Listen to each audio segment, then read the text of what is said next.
Marami na nga ang nakakapansin na habang dumarami nga ang mga manlalaro ng Los Angeles Lakers, ay gumaganda pang lalo ang performance ng kanilang starting center na si DeAndre Ayton sa pag-average nga na ngayon ng 17.5 points at 8.4 rebounds sa kanyang 65.7% shooting sa field goal. Napaka-consistent na nga po nito maglaro at damang-dama nga ng Lakers ang kanyang impact pagdating sa kanilang opensa at depensa.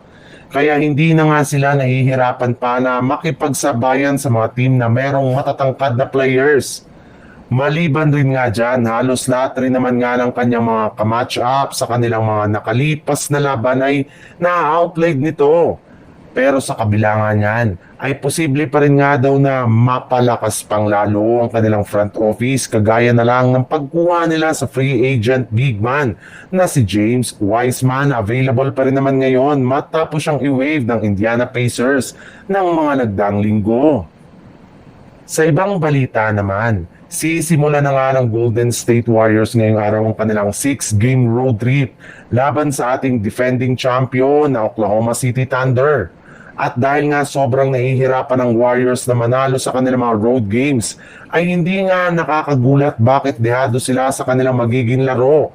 Pero hindi rin naman nga ibig sabihin niya na magpapatalo na agad ang Warriors dahil meron pa rin naman nga silang malaking tsansa na ma-upset ang Thunder.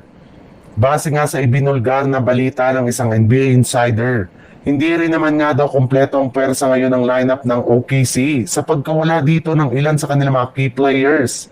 In fact, inaasahan nga na hindi dito maglalaro si Kenrich Williams, Lou Dort, Aaron Wiggins at maging si Jalen Williams. Sa madaling salita, pagkakataon na nga ito ng Golden State Warriors na para talunin ang ating defending champion.